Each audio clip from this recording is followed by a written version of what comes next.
Hello guys. Tonight we step barefoot into the ancient dust of a land carved by hardship and silence. Welcome to Sparta. Before we begin, I'd love to know where you're watching or listening from. What time is it in your corner of the world right now? Tell me in the comments.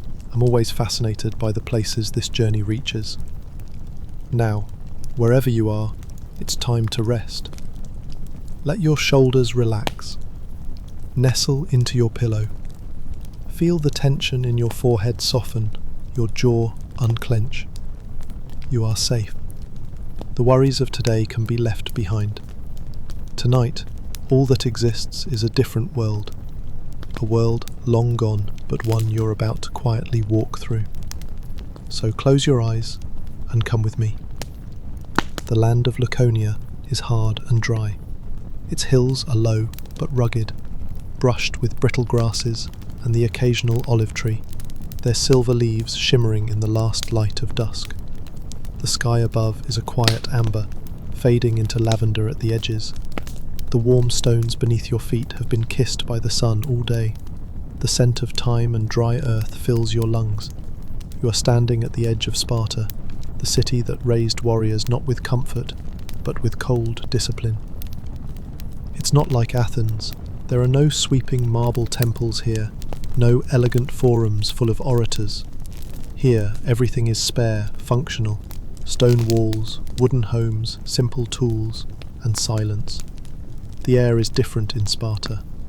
It carries not only the scent of earth and oil, but the weight of centuries of duty. Every person you see walks with purpose, even the children, especially the children. You are not a guest in Sparta. You are something else, a silent presence, an unseen traveller, but still you feel the weight of the place pressing into your skin, like the heat of the day settling into your bones. Sparta is beautiful in a stark, unyielding way. There is order here, and a fierce kind of pride, but also a quiet sorrow, the kind that creeps into a people who are never allowed to cry. It's sunset, and the village is winding down. You pass by a group of boys, perhaps 10 years old, standing barefoot in a circle. Their faces are dirt-streaked, sunburned, their limbs thin but wiry. One of them has a bleeding lip, another a bruise purpling his shoulder. They are training. There are no teachers watching. They are expected to correct each other, to harden each other. Weakness is not corrected with kindness here. It is carved out with pain. As you walk slowly along the dusty path, you notice how little these boys speak. Their eyes do, though. Sharp glances, brief nods. In Sparta, words are rare, used only when they are necessary. It is said the Spartans taught their children to speak little, but to say much, and always to say it with purpose. You pass a woman, tall, upright, with hair bound tightly in a red band. She is not cloistered indoors like women in other Greek cities. Spartan women walk freely, speak firmly, and rule their households with commanding presence. She eyes you, as if sensing your otherness, and then turns away. Her steps are deliberate. She is a mother, but perhaps also a teacher, a farmer, or even a wrestler. Sparta taught its women strength too, not for battle, but for survival, because to raise warriors, a woman must be made of steel.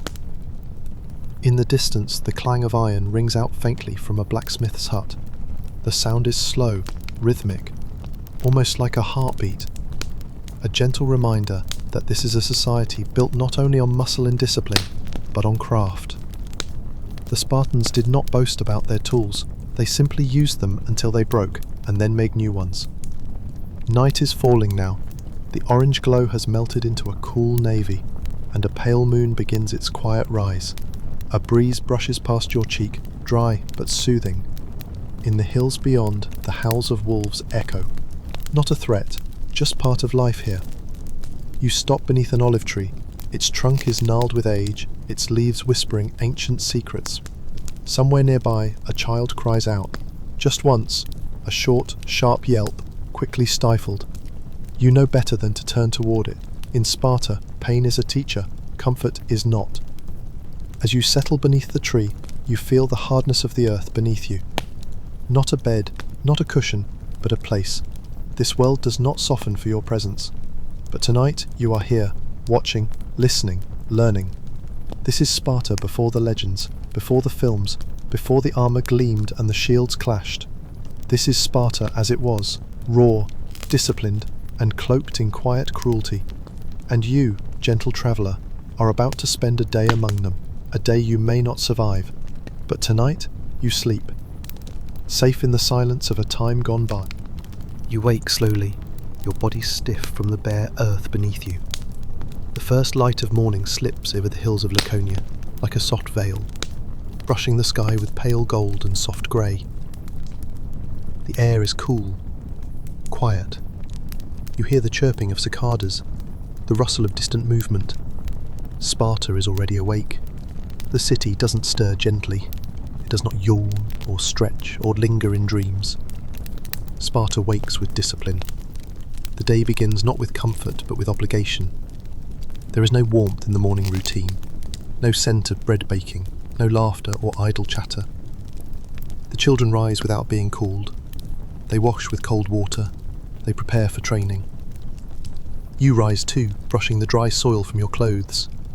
You walk slowly, unseen, your feet silent upon the packed earth roads.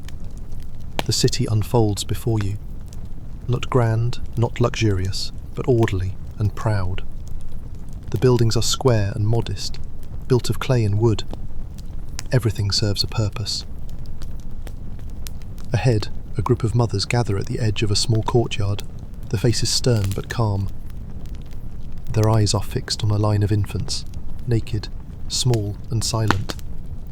These are the newest sons of Sparta, just days old. You freeze where you stand. There is a quiet tension in the air, as if the earth itself is holding its breath. A figure approaches, a magistrate of sorts, cloaked in dark red, tall and expressionless. His name doesn't matter. What he does, does. Each child is lifted, examined, limbs stretched, spines tested, eyes peered into. No words are spoken, only glances pass between the man and the mothers. And it happens. One child, too frail, a limb slightly bent, is held in silence. The mother doesn't cry. Her face is carved from the same stone as the city's walls, but her hand twitches just once. The magistrate turns, carries the child away. You don't follow. You don't need to. You know the place where they go. Mount Tydetus rises in the distance, jagged and remote. That's where the weak are taken, to be exposed, left to the elements. This is not cruelty in Sparta, this is order. To the Spartans, it is mercy in disguise. Better to die early than live as a burden to the city. The other children are taken back to their homes. The selection is over. You feel a cold stillness settle in your stomach. This is not a story, not a legend. This is how it was. A little further down the path, older boys are gathering, 7 years old. They are leaving their homes, not forever, but not far from it. Today they begin their training, the agogi. The word itself is soft on the tongue, but what it represents is anything but. The agogi is not a school, it is a forge. At age 7, boys are taken from their mothers and sent to live in barracks. They will train, fight, endure hunger and pain. Their bonds are no longer to their families, but to the state, to Sparta. You follow one such boy, his tunic plain, his sandals worn, his eyes wide but unreadable. His name perhaps is Leon. Not that Leonidas, not yet, but a name that someday could belong to someone carved into memory. Leon's mother walks behind him, not crying. She does not call him back. Instead, she places her hand on his shoulder. "Come back with your shield," she says softly, "or on it." It's not a threat, it's a blessing. The barracks are low, made of rough wood, silent but for the scrape of feet and quiet commands. Boys enter in small groups, no parents linger. The doors close behind them. Inside, Leon is handed a single piece of bread, a thin cloak, a sharp look from an older boy, who may be just 12, but wears the weight of a grown man. No beds, no comfort, not even fire on some nights. Hunger will be his teacher, cold his companion. They will be encouraged to steal to survive, but punished if caught, not for stealing, no, for failing, for being seen. You wander the training grounds. The scent of sweat, dust and iron lingers. Wooden swords are clutched in calloused hands. Bruises blossom across sun-darkened skin. There is no play here, no joy in learning, only grit, discipline, endurance. The elders watch from the shadows. They say nothing, but they see everything. You pass by the helots, enslaved people who farm and serve. They wear rougher clothes, move faster, eyes downcast. They are not part of the Spartan ideal. They are the base upon which it rests. They outnumber the Spartans, but live with a constant, quiet fear. Any sign of rebellion, any word spoken out of turn, can bring death. Sometimes the Spartans send young men out to kill them, silently, at night, an ancient rite of passage, a ritual, a warning. There is no mercy here. And yet, there is a strange kind of beauty in it all, a unity, a clarity. No confusion about your role, no questions about purpose. You are Spartan, or you are not. You are strong, or you are dead. The sun rises higher, casting sharp shadows across the earth. Sparta does not slow. There are no breaks, no meals shared in warmth. Just rhythm, routine, survival. And as you walk through this world, quiet and unseen, a thought begins to grow within you. Could I have lived this life? Could I have walked this path? You already know the answer. This is just the beginning. A single sunrise in a world built on silence and steel. And yet already it feels too much. But don't worry. You are not expected to endure it, only to witness it. And now it is time to rest again. Close your eyes, gentle listener. Let the past wash over you like the tide. We will return to Sparta when you are ready. The sun has reached its zenith now, spilling white heat over the ochre hills and bare courtyards of Sparta. The shadows shorten, the air grows thick, yet no one slows, no one rests. Here in the heart of the Agoge, the training is just beginning. You return to the barracks, walking once more as a silent observer. Inside, the boys have already begun their exercises. Their tunics cling to them with sweat. Their shoulders rise and fall with the strain of drills that seem to never end. But no one complains, not even Leon. He is no longer just a boy, not in the way you understand childhood. His voice is still high, his arms thin, but already his eyes seem older. Not wiser, perhaps, but harder, like cooled iron. You watch him spar with another boy, each blow measured, sharp, but without hatred. This is not a fight born of emotion, it is duty, muscle learning muscle, pain teaching form. An instructor stands nearby, tall, silent, with a scar that cuts across his jaw like a forgotten riverbed. He does not shout, he does not praise, he watches. Every stumble, every misstep is met with immediate consequence, a switch across the back, a push into the dirt, a whispered correction if the mistake is honest, a longer punishment if it is not. Leon falters once. He forgets to cover his left side. The blow comes swiftly, a wooden rod snapping across his ribs. He makes no sound. His lips part, breath catches, but he does not cry out.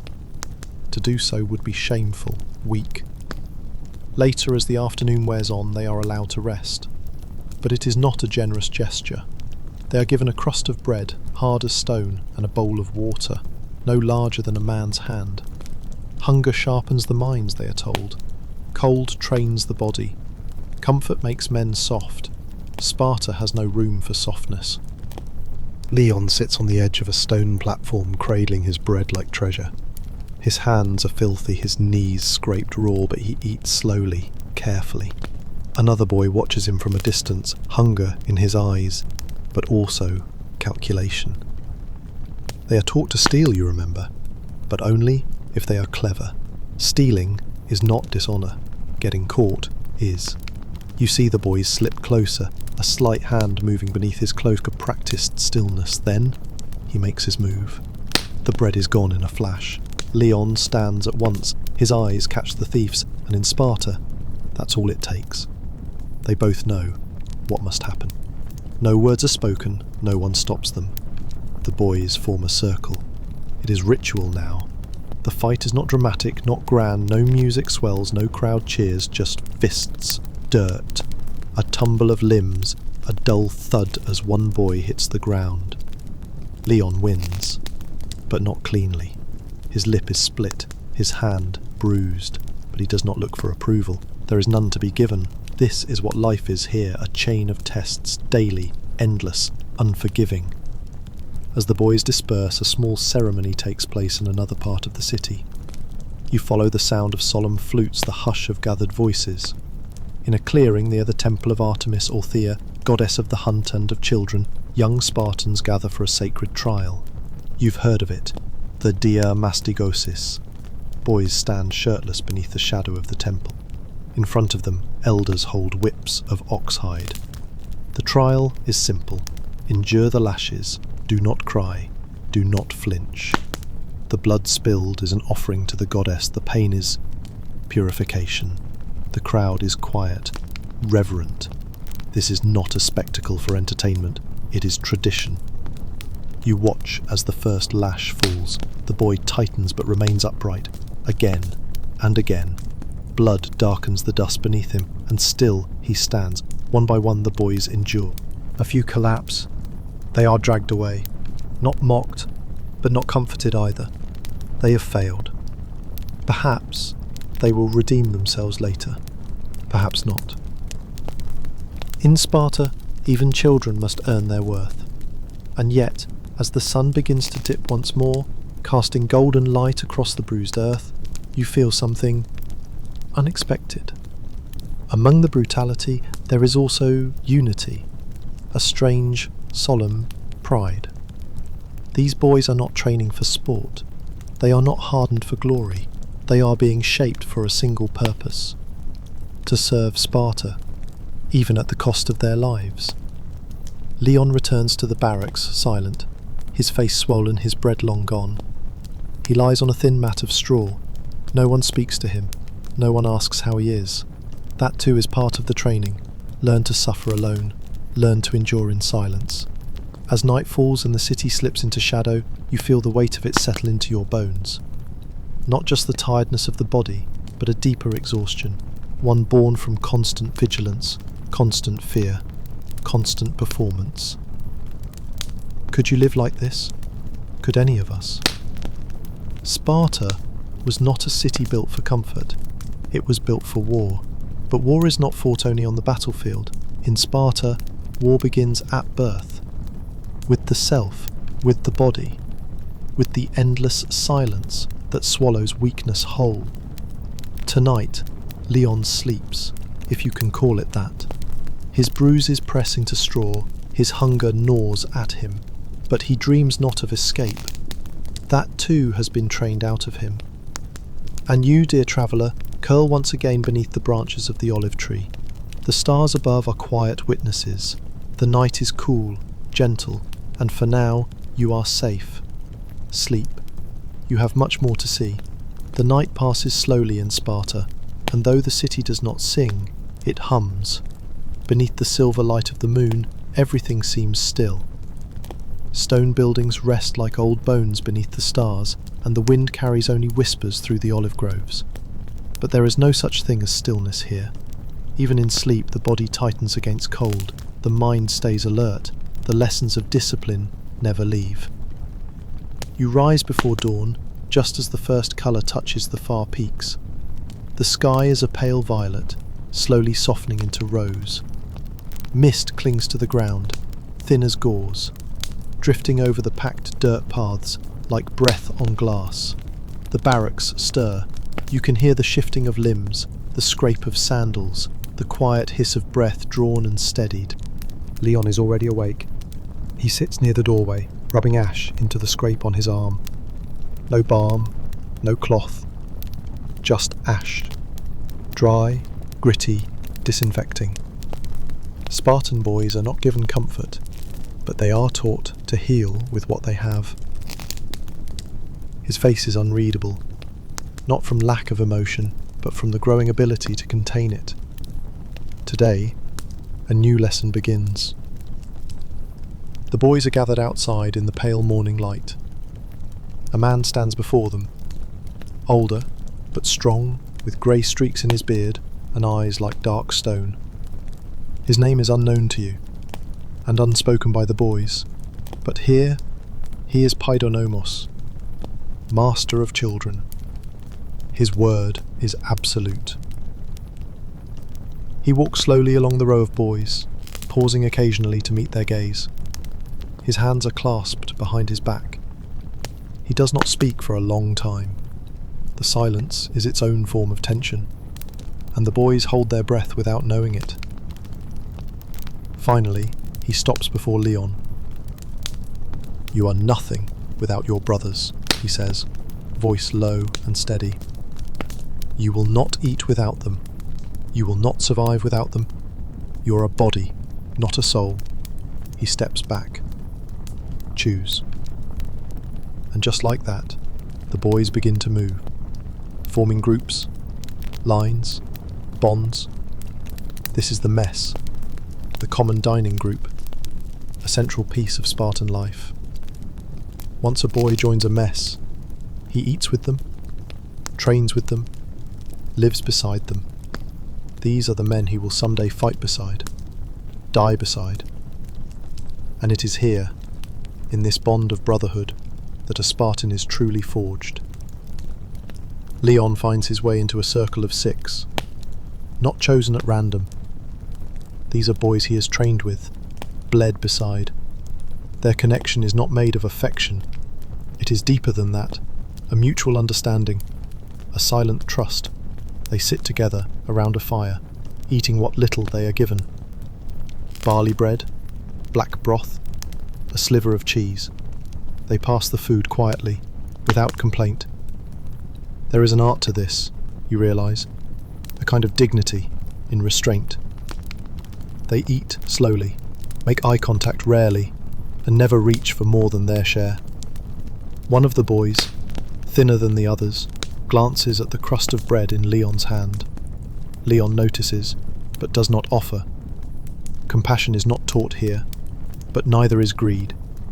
Later that day, they train not with swords, but with minds. You follow them into a shaded grove where elders teach lessons not in reading or writing, but in wit. The Spartans valued laconia, concise, sharp speech. A boy who could strike with words as efficiently as with blade was honoured. The exercise is simple. Be insulted, and respond. An older boy steps forward. He points to Leon and says, "You fight like a poet, loud and full of empty phrases." Laughter flickers in the air. Leon doesn't flinch. He waits, watching, then calmly, "And you speak like a merchant, always trying to sell what no one wants." The boys smile. The elder nods. This too is training. Words, like spears, must be aimed. The rest of the day blurs in sweat and dust. Drills, discipline, endurance. Always in silence, unless words are required. Always with unity. They fight one another, bruise one another, but when the day ends, they return to the mess, together. You watch them by the fire that night. The flames flicker against their tired faces. They lean against one another, not out of affection, but out of need, support. Not all have families anymore. The state is their parent now. Their brothers are all they know. Leon's eyes drift toward the stars. You follow his gaze. It is a sky unpolluted, vast, infinite. Somewhere beyond that sky are stories of gods and heroes, of Achilles, Odysseus, Hercules, but none of those men were Spartans. Here myth is not lived through adventure, it is lived through discipline, through service. There is a calmness in that, a simplicity. No searching, no choosing, only duty. And yet, beneath all of this, you sense something fragile, a longing unspoken, a small voice that asks, what if there were more? But that voice must stay buried. It does not survive here, just like laughter, softness, or rest. The fire dims. The boys sleep, shoulder to shoulder, on thin mats. You sit beneath your olive tree again, feeling the chill of the night settle over you. The crickets sing. The wind hushes, and once again you close your eyes. You do not belong here. You would not last. But you are safe for now, in the dream of this place. Sleep gently, traveller. Sparta will still be here when you wake. Dawn arrives, like a slow exhale, soft and cold across the hills of Laconia. The fields beyond Sparta are still cloaked in silver mist, and the olive branches tremble gently in the breeze. The city wakes without sound, without ceremony. But today, something is different. You feel it in the air, a tautness, a quiet tension that moves through the bones of the boys like a second heartbeat. Leon rises without being called. The others in his mess do the same. No words are exchanged. They've known this day would come. It has been whispered of, not in fear, but with a hard sort of reverence. Today, they leave the barracks. They are not told where to go. There are no paths marked in the dust, no torches lighting the way. The boys are led to the outskirts of the city, handed nothing but a cloak, a knife, and a look from the Paidonymus that says, "Survive." This is Crypteia, the silent trial, one of Sparta's most feared rites, a test of stealth, endurance, and obedience, a glimpse into the life of a true warrior, alone and unseen. In older boys, it sometimes involves the hunting of helots, but for Leon and the others, it is something slightly different, still brutal, still sacred. They disappear into the trees without farewell. You follow, careful not to disturb the fragile silence. The forest here is thin, dry, but deceptive. The ground is uneven, sharp rocks hide beneath loose soil. Thorns twist like serpents across narrow paths. The sun is barely visible through the canopy. Still, the boys move like shadows. They are not to be seen, not to be heard, not even by each other. Leon breaks away from the others and moves alone as instructed. His knife glints briefly in the dappled light, then vanishes beneath his cloak. His breath is shallow, his eyes wide and alert. There are no tents, no food, no fire, only instinct. By midday, the heat presses like a hand upon his shoulders. He stumbles once, catches himself. He drinks from a shallow stream, the water clear but bitter. His stomach groans, but he ignores it. The body will complain, that is its nature. His training has taught him not to listen. He hears movement, soft, swift, near the brush. He drops to the ground, still as a fallen branch. A rabbit darts across the clearing, and with it the smallest sliver of hope. He waits, then strikes. The blade flashes, clumsy but effective. The animal jerks once, then lies still. Leon's hands shake, not from fear but from adrenaline. He has done it. His first kill. There will be no fire to cook it, he knows that, but meat is meat. He eats in silence, hidden in a hollow between two trees. The fur still clings to his wrists. The taste is sharp, metallic, unfamiliar. But he does not gag, does not pause. Hunger makes food of anything. He hears other boys, sometimes, far off, one foot snapping a twig, the gasp of pain. But there is no communication. They are not to speak, not to call for help. One boy perhaps falls and cannot rise again. His trial ends not with ceremony, but with a quiet hand dragging him back to the city. No punishment, no praise, just removal. Leon climbs higher. He finds a ridge overlooking the valley, its rocks warm from the sun.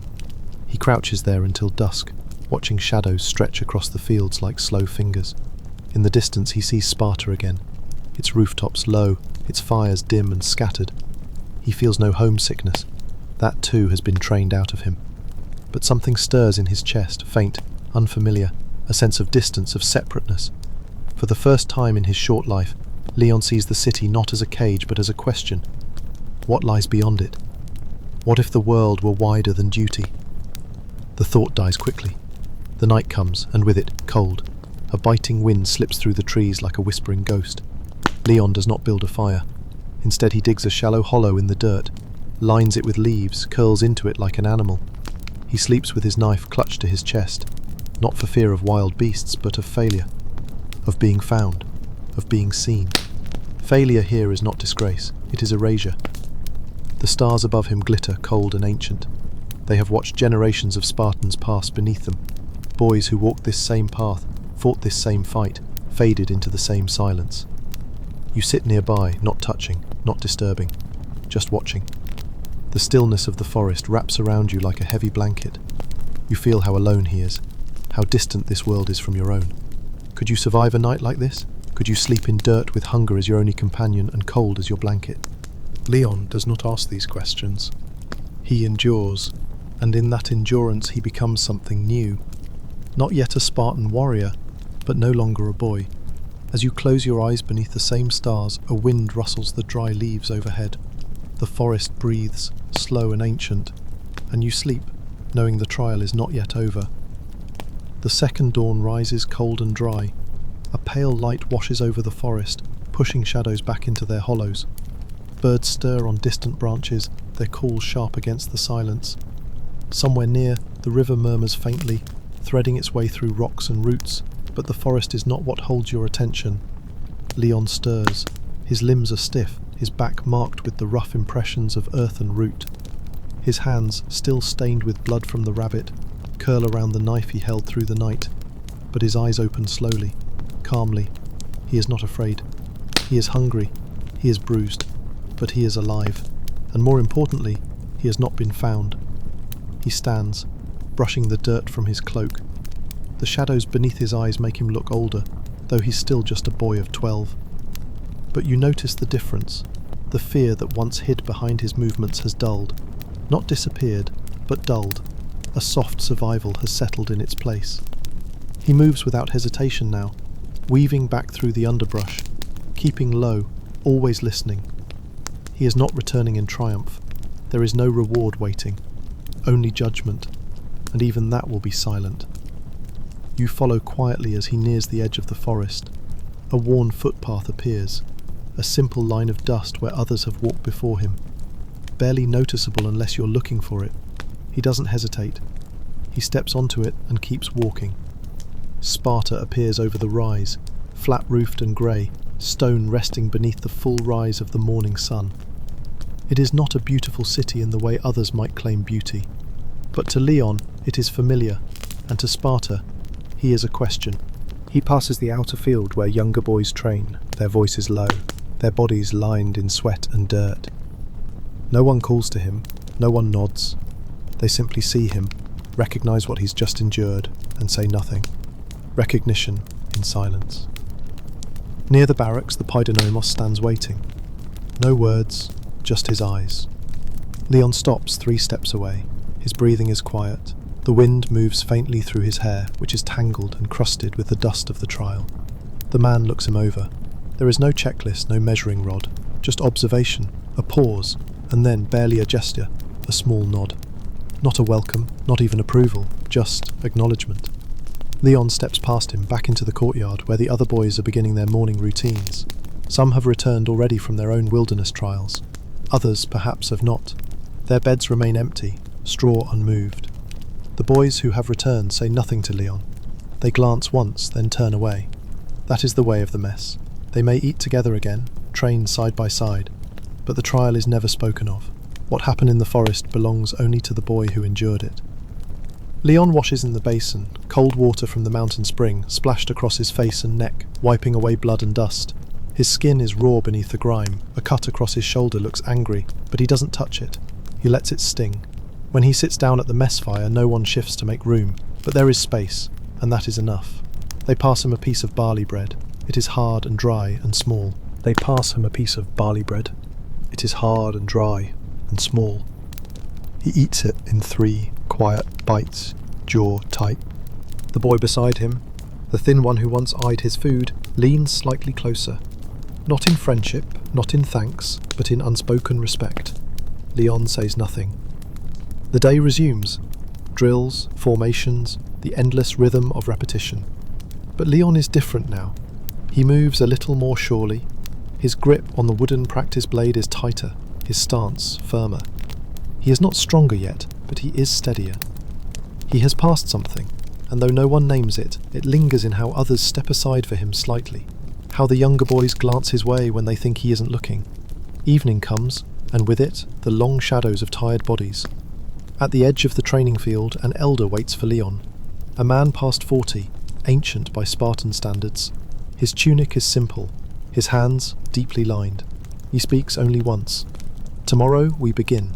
Leon nods. That is all. You follow him back to the barracks. He does not lie down right away. He sharpens his knife. Not out of need, but out of habit. His movements are smooth, focused, and as he finally settles onto his straw mat, the cloak around his shoulders pulled close to keep in the thin warmth of night, you feel the truth of it. This boy will not break. He may be bent, tested, punished, but something within him now has hardened. Quietly, without pride. You sit beneath the olive tree again, a little farther away this time, as if sensing you are no longer needed so close.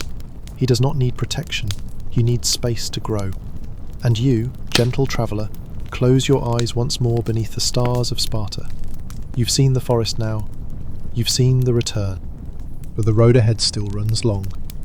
Rest now, for tomorrow we walk deeper into the world of war. The morning sun cuts through the fog like a blade. There is no gentle unfolding of the day in Sparta. The light arrives suddenly, falling over rooftops, slipping into stone courtyards, and dragging shadows from their hiding places. The earth feels dry beneath your feet, still cool from the night, but warming quickly. Leon is already awake. He is standing alone in the courtyard, stripped to his waist, legs set wide, a wooden sword in his hand. His breath is steady. His arms do not tremble. His silhouette is still slight, but it holds form now, measured, practiced. This is the beginning of his advanced training. He is not yet a soldier, but he has crossed into the final years of the agoge. His tasks are harder, his teachers stricter. There is no more room for mistake. The Paidonomos approaches, accompanied by an older warrior, one of the homoioi, the full citizens, the elite among Spartans. His hair is bound tightly, his cloak scarlet, his expression unreadable. This is a man who has seen real war, fought shoulder to shoulder in phalanx, slept beside his brothers on enemy land. He does not smile. He hands Leon a heavier practice spear. "You are now learning death," he says, "yours or theirs." The lesson begins.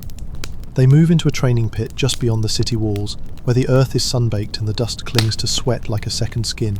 It is quiet here, no spectators, no noise beyond the shuffle of feet and the sound of weapons slicing air. The warrior does not hold back. His blows are swift, not meant to kill but certainly meant to bruise. Leon defends himself well at first, but he falters. A misstep, a hesitation. The spear cracks across his ribs. He falls. You feel the pain as though through his skin. The breath knocked from his lungs, the sharp stab in his side.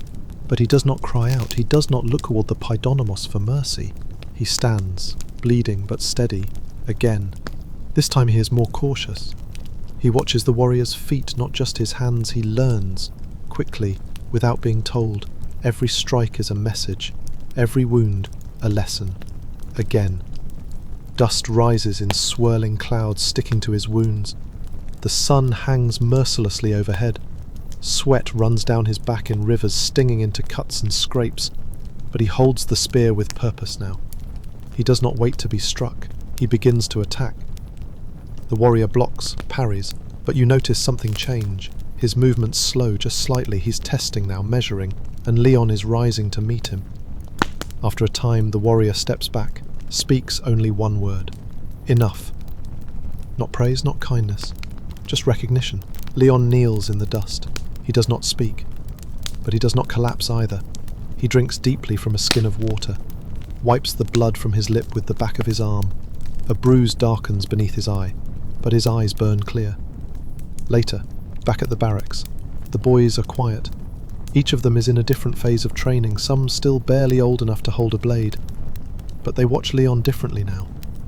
Not with admiration, not with affection, with acknowledgement. He has stepped further down the path that only a few will finish. The Paidonomos addresses them that evening. His voice is slow, deliberate. "You are not training for yourself," he says. "Not for your name, not for your family. You are a shield. You are a wall. You are one brick in something far older than you." He turns, eyes sweeping over the boys. "You will hold the line, or you will fall. And that is all." The night comes quietly. Fires burn low in the hearths. Bread is passed around in small, silent pieces. Leon chews slowly, his lip split, one arm cradled slightly against his ribs. But he eats, and he does not wince. Outside, Sparta is still. You step away from the barracks, walking toward the outer edges of the city. The wind is gentle here, picking up bits of dust and carrying the scent of dry herbs, sage, thyme, and something sharper, almost metallic. You find your olive tree once again, its gnarled branches leaning over the ridge. The stars are brighter tonight. You wonder briefly what Leon dreams of, if he dreams at all, or if the day has burned everything from his mind but instinct. You wonder if he misses his mother, if he remembers her voice. But in Sparta, memory is not a comfort, it is a distraction, and distractions do not survive. You lie back against the earth. It is not soft, but it is steady. Your breath slows. You sleep beneath the same sky as the warriors, the same silence that wrapped the city for centuries. And though you do not belong here, you are safe tonight, far from your own world, deep in the heart of another. The morning light filters weakly through a heavy, overcast sky. The air is thick and still, the usual warmth of Sparta held at bay by a cool, creeping dampness. The city seems quieter than usual, the dust on the roads undisturbed by the usual morning rush of training and labour. But beneath this quiet, a tension hums, like the low note of a distant drum, steady and relentless. Leon stands at the edge of a fenced clearing, his hands clenched tightly around the wooden practice sword he has wielded so often. His heart beats hard beneath his chest, though his face remains calm, almost impassive. Today is no ordinary day. Before him stands another boy, older and taller, eyes sharp with challenge and unspoken promise. This is no mere sparring partner, but his first true opponent in a combat test unlike any before. The rules have been explained with Spartan brevity. Fight without mercy, but without killing. The victor is the one who disarms or incapacitates. The defeated will accept the loss without complaint, knowing it is part of their shaping. The other boys gather silently around the clearing, their faces a mixture of anticipation and solemn respect. No cheers, no encouragement. In Sparta, these moments are serious, a matter of life and death disguised as training. Leon steps forward, settling his feet into the dusty earth. He remembers the hours spent drilling spear strikes, the countless falls, the sting of bruises and scrapes. He recalls the nights alone in the wild, the hunger that gnawed at him, the cold that pressed against his skin. All lessons meant for this moment. The fight begins. Blades clash wood against wood, sharp snaps ringing through the still air. Both boys move swiftly, cautiously, each probing for weakness. There is no flourish, no showmanship. Every move is deliberate, economical. Leon parries a thrust and counters with a quick jab. The other boy steps back but presses forward again, faster this time. The dance continues, rhythm without music, violence without hatred. Suddenly, the opponent feints left, then swings right. Leon stumbles, barely recovering. His breathing quickens. The pain in his ribs, still tender from previous drills, throbs with each breath. The boys lock eyes, neither willing to yield. Leon remembers the Paidonomos' words. You are a shield, you are a wall, you will hold the line. With sudden resolve, he lowers his stance and charges. The wooden swords collide with a heavy thud. Leon twists, trips, falls, but manages to catch the other boy's blade in his hands. The opponent is off balance. Leon takes the moment, disarming his foe.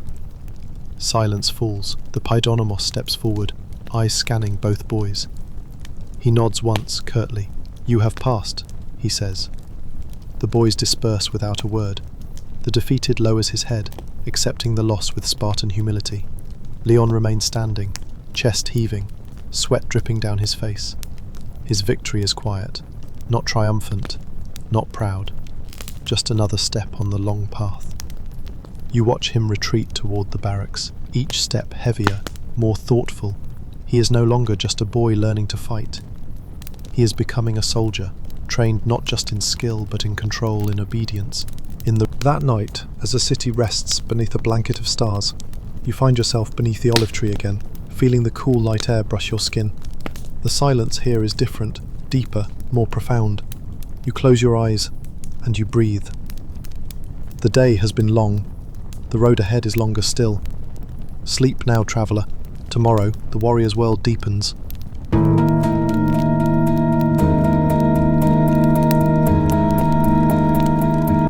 The dawn arrives pale and steady, brushing the sky with gentle hues of pink and grey.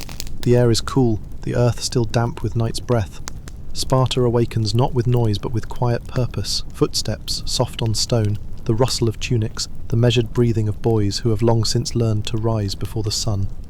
You follow Leon as he moves toward the training grounds, the soft crunch of his sandals on gravel barely audible. His wounds have faded, but the memory of pain lingers in his limbs, a steady companion. Today the lesson is not about individual skill, but about unity, about the collective strength that turns a group of boys into an unyielding force, a phalanx. The training field is wide, a stretch of packed earth ringed by low walls and sparse olive trees. Rows of boys stand shoulder to shoulder, shields heavy in their hands, spears poised like the teeth of a beast. The sun glints off bronze and wood. An elder warrior, tall and broad-shouldered, steps forward, the Lokos commander. His voice is low but commands attention. "You are no longer alone," he begins. "You are one body, one breath, one shield." The boys listen without reply. In Sparta, obedience is the first lesson. Leon adjusts the strap of his round shield, the aspis, against his forearm. Its surface is heavy, worn, painted the deep red of the city. He feels its weight settle, a reminder that this is no mere object, but an extension of himself. The commander's orders come sharp and clear. "Form ranks, close the gaps, lock shields."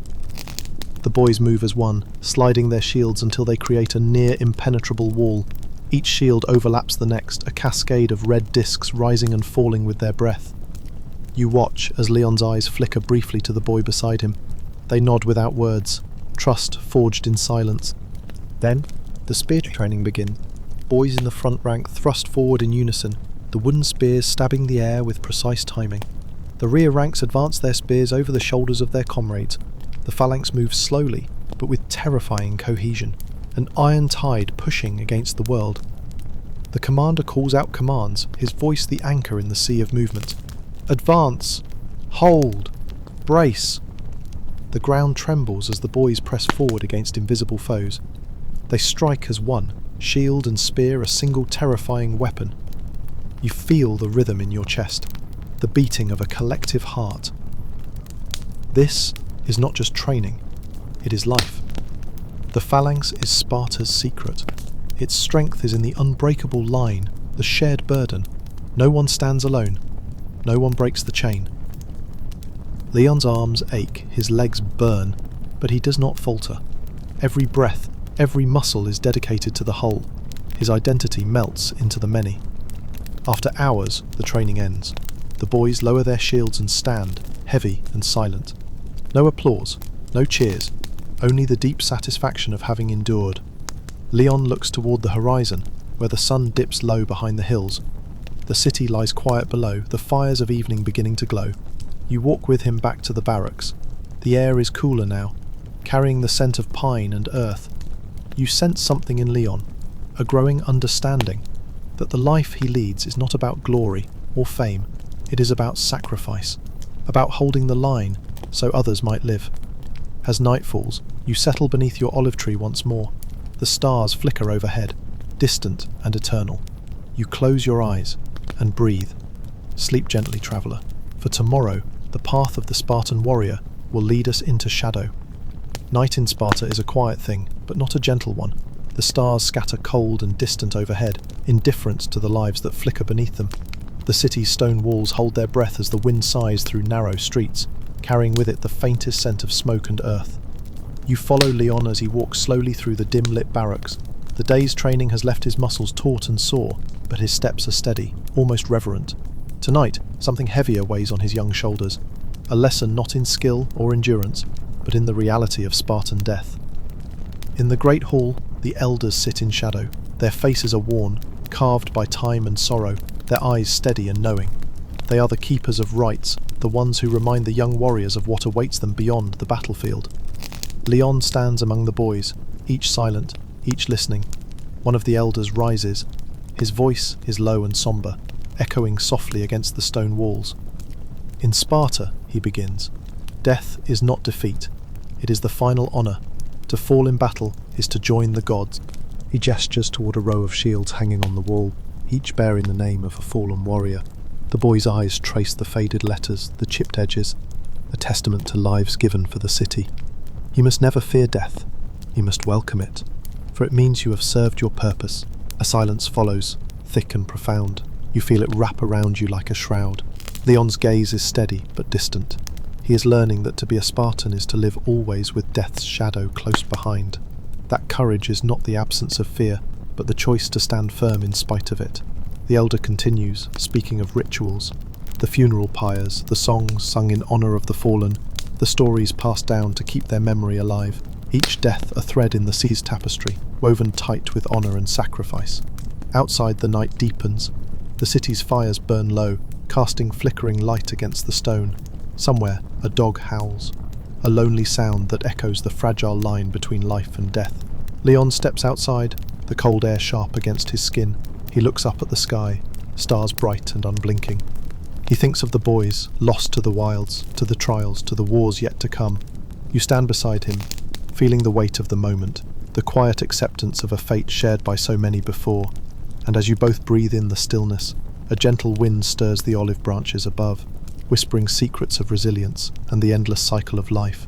You close your eyes, letting the calm wash over you. Sleep well, traveller, for in Sparta honour is eternal, and so is the silence that follows. The morning arrives quietly, folding over Sparta like a soft blanket of light. The city stirs slowly, not with clamour, but with measured purpose. You find yourself walking beside Leon again, stepping through familiar stone courtyards and narrow lanes, the scent of earth and olive mingling with faint smoke from hearth fires. Today is not for training, but for the small, steady acts that stitch the fabric of Spartan life together. It is in these moments, far from the clash of spears and the weight of shields, that the true spirit of Sparta whispers. Leon moves through the day with deliberate care. First, the morning ritual, a simple cleansing of body and mind in the cool waters of the Eurotas River.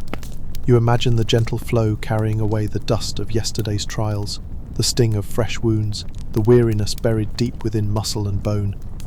The river is calm, reflective, its surface catching fragments of sky and leaf. Leon's movements are slow, almost meditative, as he washes away the grime of battle practice. Here, beneath the ancient trees, there is a fragile peace. Afterwards, Leon joins the other boys in the city's communal kitchens, where they share coarse bread, olives, and a thin broth. The meal is humble, lacking warmth or abundance, but rich in quiet companionship. They speak little. Spartans are taught to value silence, but there is comfort in their presence. Throughout the day, Leon practices the arts that complement the warrior's path, hunting small game in the surrounding hills, learning to read the signs of nature, to move unseen and unheard. Each skill sharpens his senses, preparing him not just for war, but for survival in the wild. You watch as he crafts simple tools, knives, snares, and arrows, with care and patience. His hands, once clumsy, are becoming sure. The boy who hunted his first rabbit now shapes the means to provide, to protect. In the afternoon, the city hums softly with the sound of artisans at work. Blacksmiths forging iron, potters shaping clay, weavers spinning wool. Though Spartans value martial prowess above all, the city's survival depends on these crafts. Leon watches with quiet respect, understanding that strength takes many forms. As the sun dips toward the horizon, the boys gather once more, this time for the evening assembly. They stand in a circle beneath the open sky, their faces illuminated by the fading light. The elders speak in measured tones, sharing stories of past battles, lessons of strategy, and the unyielding spirit that defines Sparta. Leon listens, absorbing the weight of history, the legacy that he is now part of. His eyes reflect the flickering torches, steady and unafraid. Night falls gently, wrapping the city in velvet shadows. You find your place once again beneath the olive tree, the cool breeze rustling the leaves above. The world is quiet but alive, a breath held in suspension between what has been and what is yet to come. You close your eyes, the rhythm of Sparta's life settling deep within you. Sleep peacefully, traveller. Tomorrow, we delve further into the bonds that hold this brutal society together, the sacred ties of brotherhood and loyalty. The dawn light spills softly over Sparta, casting long shadows that stretch across stone and earth. The city awakens, but the usual sounds of bustle are tempered by something deeper, a quiet unity, a shared purpose that pulses beneath every footstep and breath.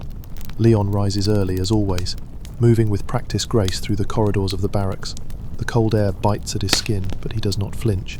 The chill is part of the training, a reminder that endurance is born in discomfort.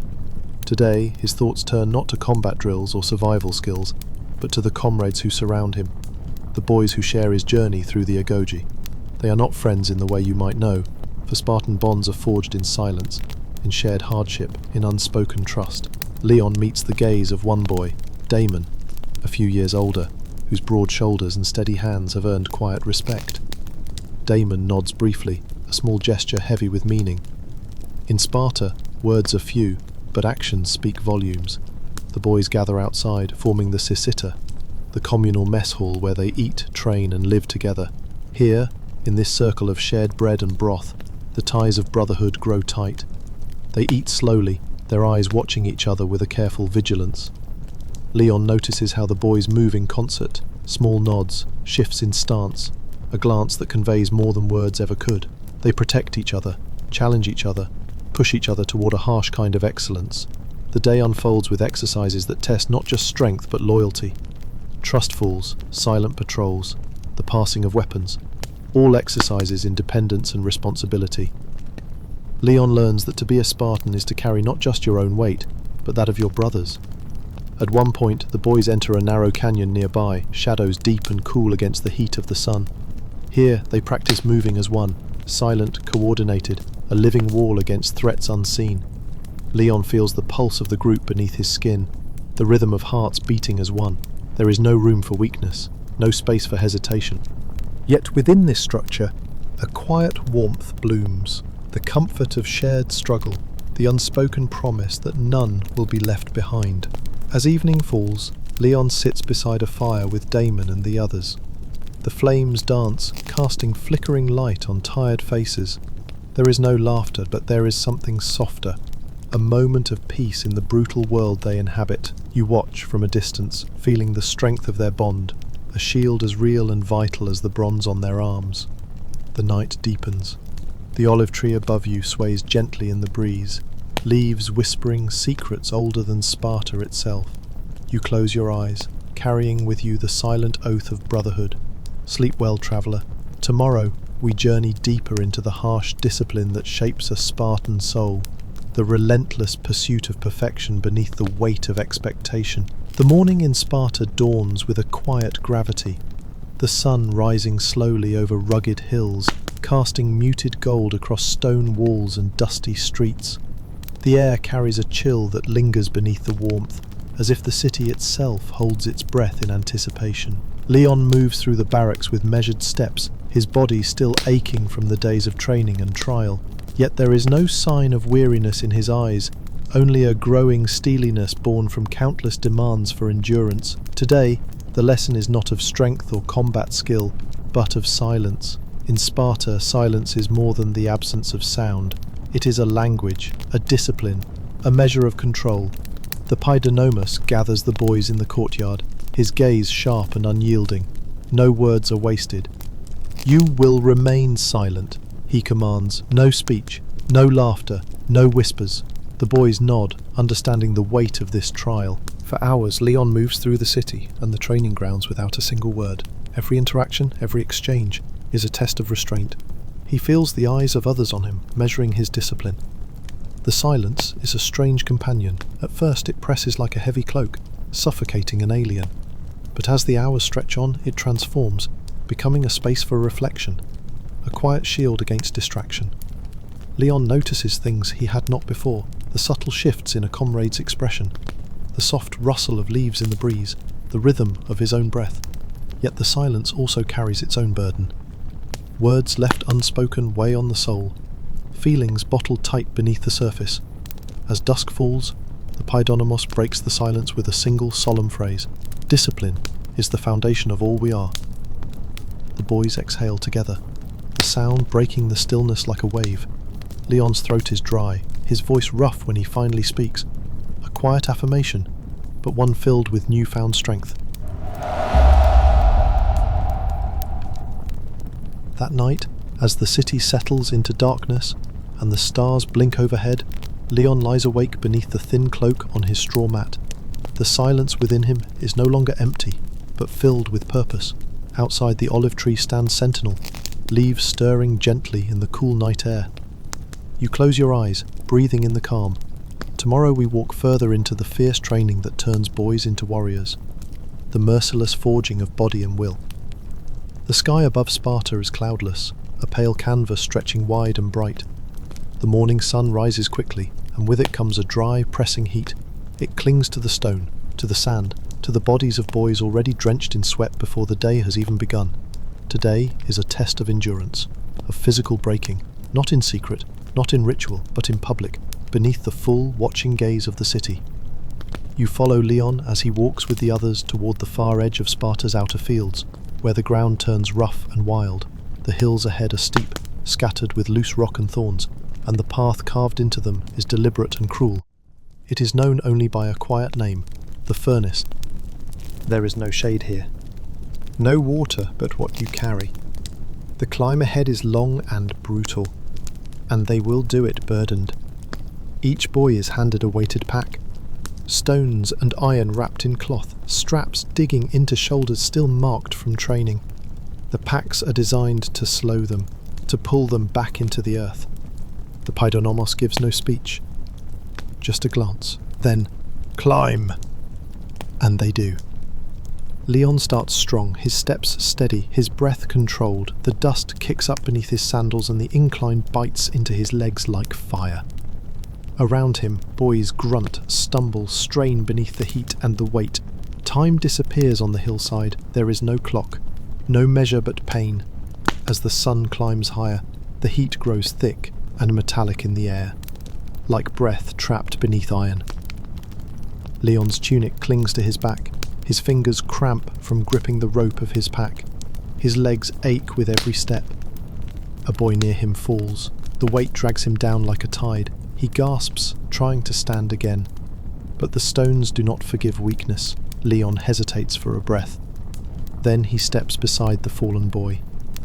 He does not speak. He cannot. But he shifts some of the load, enough for the boy to regain his feet. They do not make eye contact. They do not nod. They climb. And that is Spartan. The hill steepens.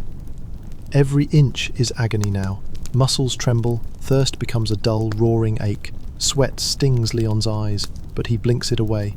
He stumbles, catches himself, keeps moving.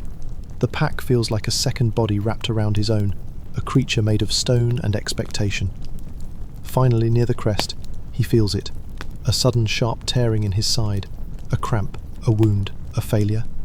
No, he breathes deeper, slower. He does not stop. When he reaches the top, there is no applause, no triumph, just the wind, hot and dry, whispering over the rocks. The elders wait there, silent, watching. Leon drops to one knee, places his pack gently on the ground. His face is pale, his lips cracked, but his eyes burn like embers. One of the instructors, an older man with a sun-scarred face and arms thick as tree trunks, speaks at last. You did not break. No more is needed. The boys gather again, each of them transformed by the trial, not into heroes, not yet, but into something sharper, something forged. You walk with Leon down the other side of the hill as dusk creeps across the land. The city below begins to glow with small cooking fires. A dog barks once in the distance. The olive groves are still. That night, Leon says nothing. He lies down slowly, his breath shallow, but there is peace in his silence. His body has been pushed to its edge, and he did not fall. You sit beneath the olive tree, the bark cool against your back, and watch the stars settle into their familiar places above. The same stars Leon now sleeps under, the same stars that watched his first steps on this brutal road. You close your eyes and rest, because tomorrow the story will take us to the hearth of Sparta itself, the forging of spirit, the lessons of sacrifice, and the cruel pride that binds a nation together. The morning rises soft and grey, its light filtered through a thin veil of mist that hugs the city's outer walls. Even Sparta, with all its hardness, seems quieter today, less the proud warrior, more the slumbering beast. The air tastes of dew and stone.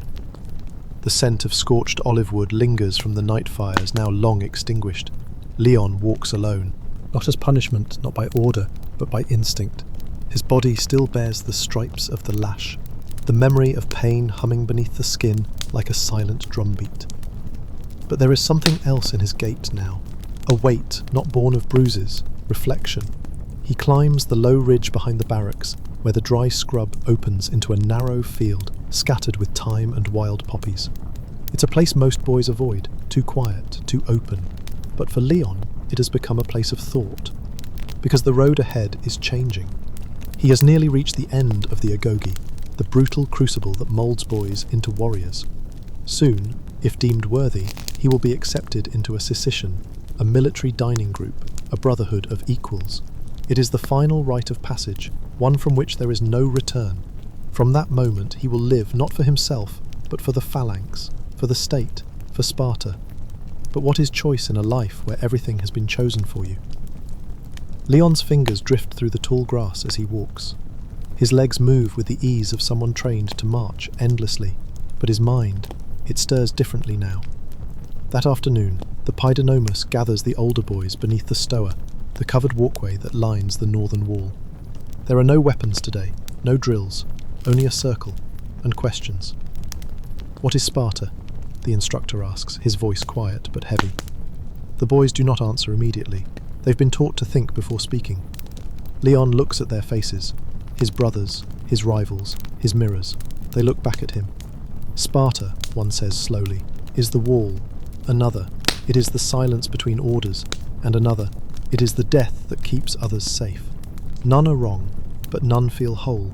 Then Leon speaks, not loudly but clearly. "Sparta is the weight I carry that does not belong to me." The Paidonomus looks at him. He does not nod, but he does not correct. That night under torchlight, the boys are told they will soon be evaluated by the elders for their final judgment. Some will be accepted into the secession, others will not. Those who fail will lose their chance at citizenship, at honour, at legacy. It is a death of another kind. Later, as the fire burns low and the boys lie in silence, Leon stares up at the cracked wooden beams above his head. His breathing is slow, but his mind is loud. He thinks of his mother, her hands strong but kind, her voice a faded echo. He has not seen her in years, she cannot speak to him. That too is the Spartan way. He thinks of Damon, his closest comrade, whose silence has always carried weight. They have fought side by side, bled together, and yet Leon does not know if Damon fears the judgment or if he welcomes it. You walk beside Leon now through thoughts and memories that shift like mist on the river. Sparta offers no escape, only paths, and all of them lead to duty. The night wraps tightly around the city. The stars above do not blink. They only watch, cold and constant. You lie beneath the olive tree, your body still, your heart heavy with what you've seen. And sleep comes slowly, as it must in a place that never truly rests. Tomorrow, traveller, we will stand at the edge of judgment, and Leon will face the final question every Spartan must answer. Who do you serve, yourself or the city? Sparta does not ring bells or sound horns when the day of judgment arrives. There are no banners, no ceremony, only the quiet reshuffling of the city's weight, as tradition demands. The sky is pale and colourless, a soft veil drawn over the shoulders of the hills. The air is dry, not hot, not cold, simply still. You walk with Leon through the narrow passageways of the barracks, where boys stand barefoot and silent, waiting to be summoned one by one. There is no chatter, no murmuring hope. For hope is not a Spartan virtue. Endurance is acceptance, the quiet readiness to meet what is chosen for you. At the centre of the city, the Gerousia, the Council of Elders, has gathered. 28 men, each older than 60, veterans of phalanxes, of foreign soil and long campaigns. They sit not as kings but as instruments of Sparta's memory. Around them, silence thickens like smoke. Their eyes are the final measure. Leon is called. He steps forward alone. The chamber is circular, its stone walls bare but for a single red banner bearing the lambda, the sigil of Sparta. It is not a space for drama, but for decision. You follow closely, invisible but present in the heavy air beside him. He kneels as tradition demands, and waits. One elder speaks. Leon, son of Eutychides, you have endured the agoge, you have passed the trials of blood and cold. You have fed yourself from the wild and bled for your brothers. Another continues. But to join the secession is not just to fight, it is to disappear into Sparta. Are you willing to be nothing, so the city may be everything? Leon says nothing at first. Then in a voice quieter than the dust, he replies, yes. The silence that follows is long, measured, the kind that does not need to speak to be heard. The elders look upon him, reading not his body, but what time has written behind his eyes. They nod, one by one, and then, you will be accepted. No celebration, no congratulations, just truth. Leon bows once and stands. He does not smile, but in his chest, his heart beats with something strange and sharp. Not joy, but perhaps the flicker of pride, the kind that grows in places where pain once lived. Outside, Damon is waiting. His own summons is next. Their eyes meet briefly. Nothing is said, but the bond is felt. Later, when the sun sits low behind the ridge, the boys who were chosen are gathered in a long, narrow hall with earthen floors and low torches set in iron sconces. This is their new world now, the secession, not just comrades, but lifelong brothers in arms. They will eat together, live together, fight together, die if needed, side by side. A bowl of black broth is passed down the line, made of blood, vinegar, salt, a Spartan staple. Leon drinks, suppressing the instinct to recoil. It is bitter but nourishing, a symbol. The meal is simple, barley bread, goat cheese, a few olives, but the gravity of the moment is heavy in every bite. No one speaks much, yet something new lingers in the air, an unspoken recognition. These are no longer boys waiting to be judged. They are the line, the shield, the wall. Outside, Sparta dims beneath a cooling sky. The streets are emptying, the city's breath is long and even, as if it sleeps with one eye open. You follow Leon out into the night. He walks slowly, back to the olive tree, the one you've returned to so many nights now. He sits beside it, his back to the trunk, the stars above wheeling silently overhead. You sit beside him. He doesn't speak, and neither do you, because there is nothing to say. He has crossed the threshold.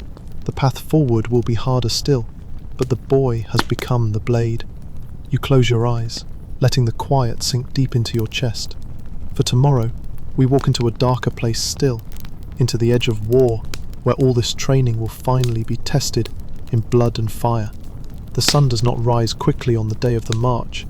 It lingers behind a bank of low red clouds, as if uncertain whether to climb into the sky. The land breathes a thick quiet, the stillness before a storm. You wake beside Leon beneath the old olive tree, your eyes drawn first to the silence, then to the weight of the spear in his hand. Today, Sparta moves. There is no fanfare, no trumpet, only the soft shuffle of sandals on dry dirt, the low creak of leather armour, and the measured command of the Lokos leader, calling them into line. Leon stands among the men now, no longer a trainee, a true hoplite, his shield strapped firm, his doru, the Spartan spear, balanced in his right hand, the red cloak of citizenship draped over his shoulders, a flash of defiant colour in a grey morning. The order is given, and the phalanx begins its march. You fall in step beside them, the road long and winding beneath iron-coloured sky. The hills of Laconia rise and fall like sleeping beasts. Each step is steady, rehearsed. This is what they were shaped for, not for living, but for this movement, this singular unity. Leon walks in the second row behind Damon, whose stride is as unwavering as a metronome. Neither speaks. They breathe together, march together, carry the same weight. Around them are 30 others, young, hardened, shaped into the image of Sparta, a silent tide of spears and shields. By midday the rhythm becomes trance, the thump of sandaled feet, the swish of cloaks, the brief murmur of a passing breeze through dry olive trees. The heat builds, but no one stops to rest. Spartan campaigns do not allow for comfort. They walk until ordered to halt. The mission is simple: suppress a revolt in a mountain village, loyal to a rival polis. Not a great war, but a reminder, a message. This obedience invites Sparta's attention, and Sparta's attention is sharp. By dusk they reach the edge of the valley. Smoke curls gently from rooftops ahead. A few goats bleat. Nothing stirs. The command is whispered through the ranks. Advance, shields tight, hold formation.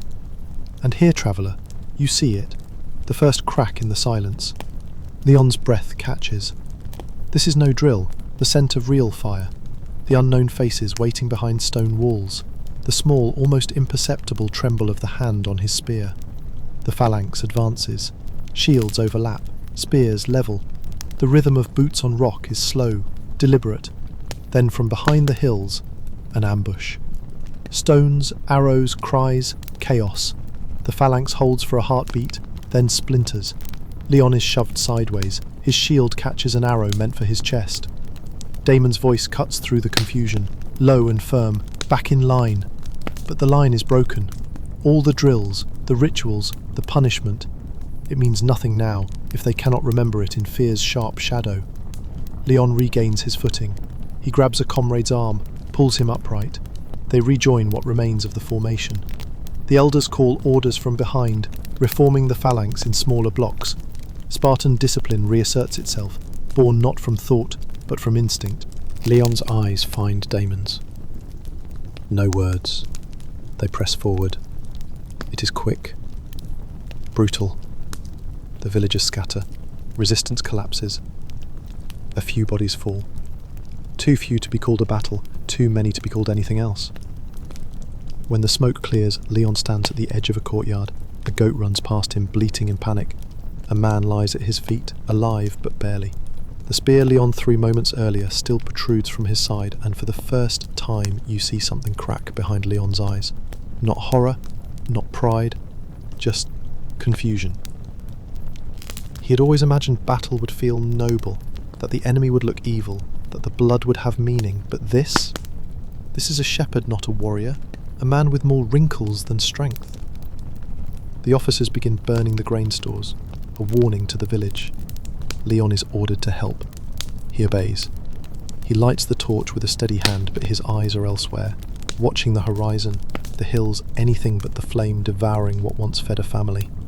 That night they make camp outside the valley. No celebration, no laughter, only the quiet rustle of armour being removed, wounds being bandaged. Leon sits with Damon beneath a bare tree. He turns the blood-stained spear slowly in his hands, the same one he once trained with like a child playing war. Damon speaks first. You did well. Leon doesn't answer. You sit across from them. The fire crackles between you. Its glow does not warm. Sleep is distant tonight, but you lie back under the open sky, and you wonder, as Leon surely does, if this is glory, what then is shame? Tomorrow, traveller, we return to Sparta, and we will see how the city welcomes its warriors, and how some victories leave a man heavier than any defeat. The journey back to Sparta begins before dawn. There is no triumphant procession, no wreaths, no chorus of flutes, only the creaking of worn leather and the hush of worn men. Dust clings to the hem of red cloaks. Ash from burned fields still stains the soles of their feet. You walk beside Leon as the phalanx reforms in a quiet line, heading east with the cold wind brushing against the back of their necks. The battle is behind them. The screams, the smoke, the blank eyes of villagers who dared defy Sparta, all now buried beneath the quiet rhythm of marching boots. But something has changed. They do not speak of what happened, not even Damon, not even the older warriors. There is no need to. The silence between them is heavy now, not the trained, disciplined stillness of Spartan culture, but something deeper, something unresolved. Leon carries his spear, but looser in his grip, not with the reverence he once held, not with the pride of duty fulfilled, but as if unsure whether it still belongs in his hands. By the second day the path grows familiar.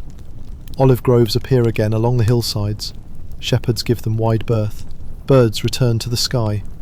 Sparta looms in the near distance, its rooftops flat and red, its stone temples rising like watchtowers of memory.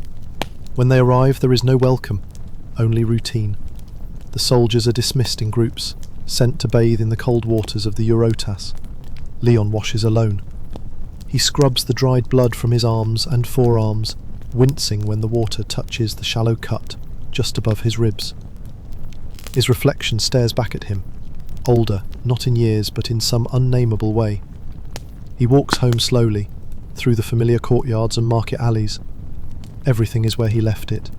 The butcher's stall, the olive press, the temple columns streaked with sun and shadow.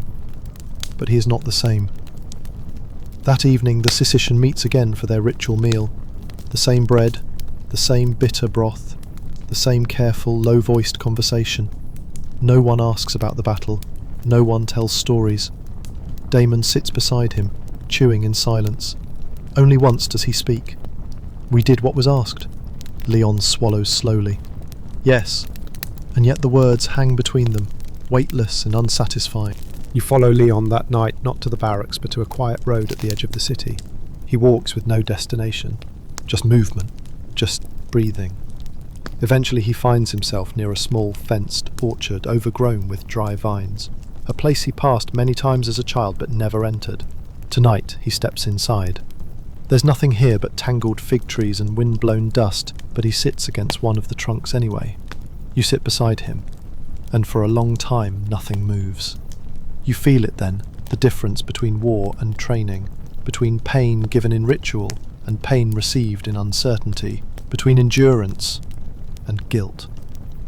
Leon takes a small object from beneath his cloak, a fragment of pottery sharp at one edge. He turns it over in his palm. It belonged to a villager, a reminder. He did not mean to keep it, but he could not let it go either. He doesn't weep. Spartans are not taught to cry, but he does close his eyes.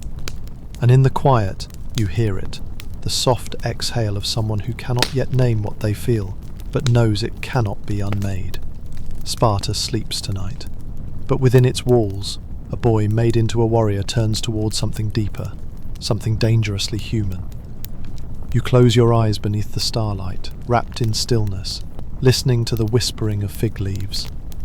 Sleep gently now, traveller, for tomorrow the story will change course again, and Leon will begin to question what it means to be loyal in a city that never questions itself. The city of Sparta wakes as it always does, with discipline, with silence, with order so complete it feels like law etched into stone. But not all stones are whole. You rise again with Leon, long before the sun clears the rooftops. The morning is cool, with the ghost of night still lingering in the shaded alleys. Around him, Sparta moves with its usual rhythm.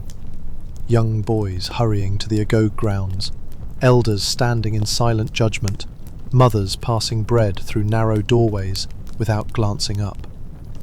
To anyone watching, Leon appears unchanged. He walks with measured steps, his red cloak folded clean, his shield polished, his blade sharp. He joins his Syssitian as expected, training alongside Damon and the others with perfect form. His words are few, his movements exact. But within, behind the stern jaw and level stare, something is shifting. It begins as a flicker, a thought he doesn't recognize at first. Not rebellion, not anger, just a question, a whisper. What if everything we are is not everything there is? The thought returns when he passes the edge of the city and sees the same villagers rebuilding the fields Sparta had burned weeks before. They look up briefly. Their eyes do not hold fear, only weariness, a kind of resigned understanding. They will plant. Sparta may come again, and still they plant. Leon pauses there longer than he should, long enough that Damon, walking behind, lays a firm hand on his shoulder. "Keep moving," Damon says quietly, and Leon does. But the question remains. That evening, back at the mess hall, the conversation is subdued.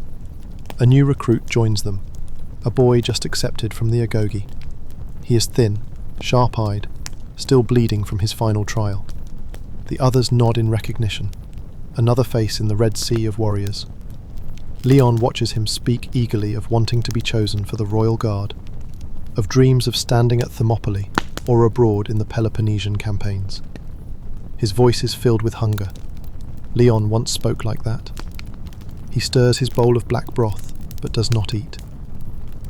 Later, after the meal, he finds Damon alone near the barracks wall, staring out toward the river. The light of a torch flickers on the stone behind them. The sound of frogs hums in the dark. Leon leans beside him. For a long while they say nothing. Then, finally, Leon speaks. "Do you ever think about the ones we left behind?" Damon doesn't look at him. "No."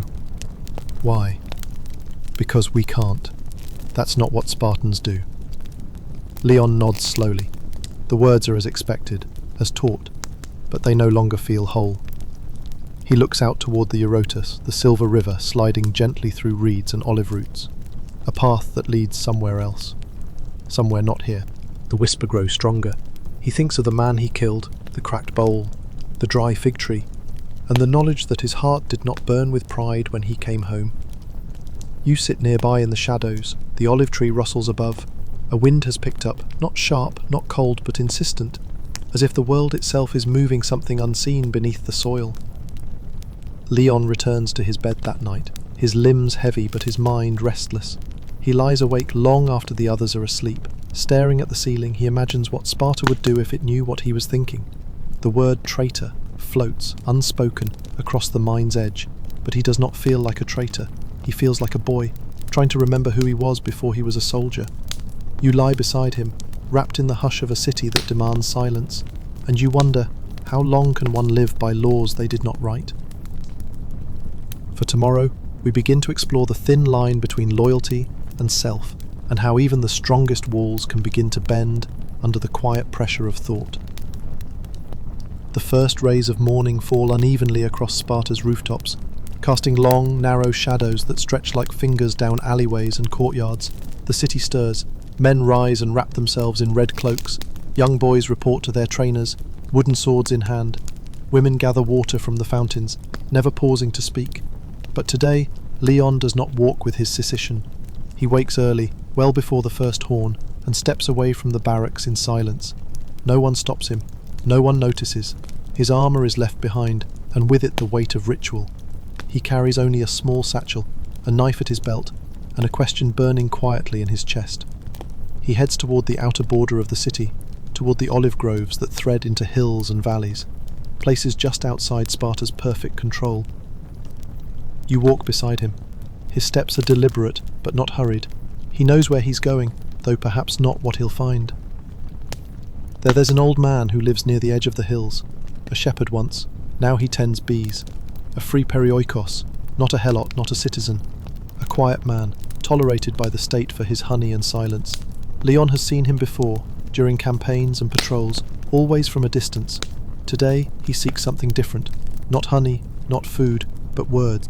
When he reaches the small, weathered hut, the old man is already outside, crouching over a stone basin filled with smoke and slow-moving bees. His hands are steady, unafraid. His eyes lift calmly as Leon approaches. There is no fear, only curiosity.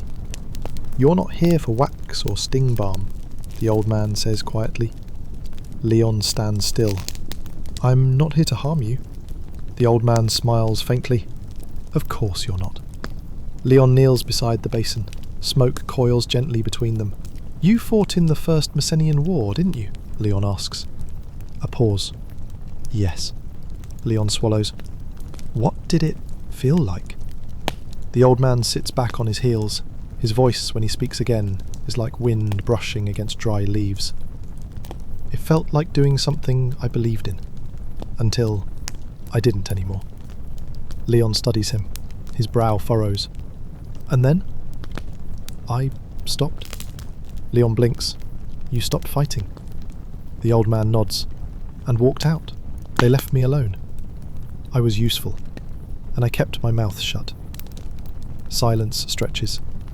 The bees hum, the wind stirs the nearby olive branches. Leon speaks again, slowly. "What if you don't believe anymore, but you keep fighting anyway?" The old man looks at him carefully. "Then you're already lost." When he reaches the small, weathered hut, the old man is already outside, crouching over a stone basin filled with smoke and slow-moving bees. His hands are steady, unafraid. His eyes lift calmly as Leon approaches. There is no fear, only curiosity. "You're not here for wax or sting balm," the old man says quietly. Leon stands still. "I'm not here to harm you."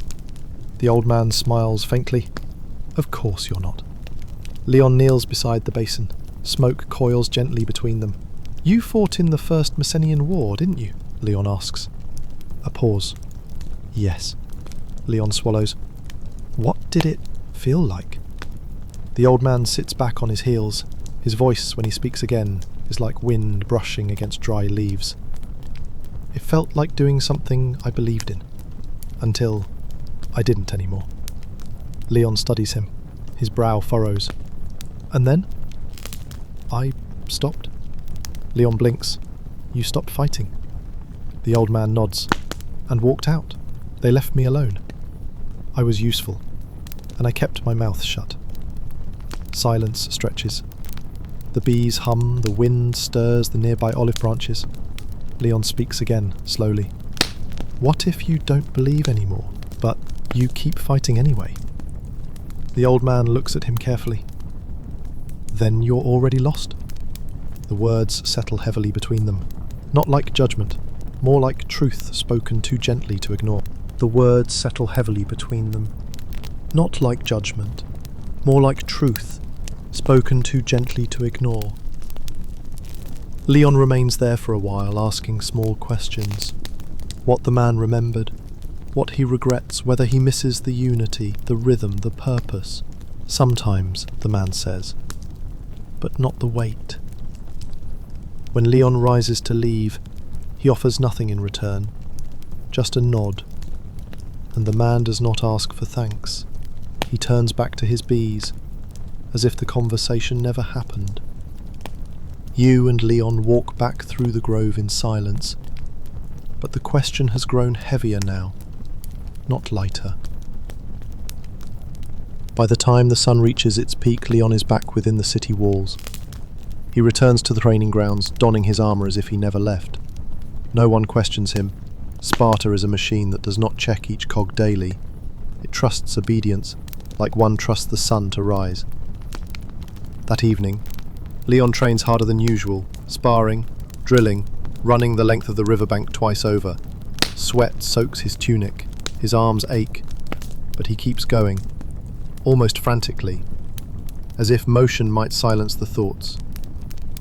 Later, at mess, Damon glances at him across the table. His look is brief, unreadable, but it lingers just a moment too long. Leon eats in silence. You lie beside him again that night, beneath the same roof and the same stars. But it is not the same boy who closes his eyes. He has heard something that cannot be unheard.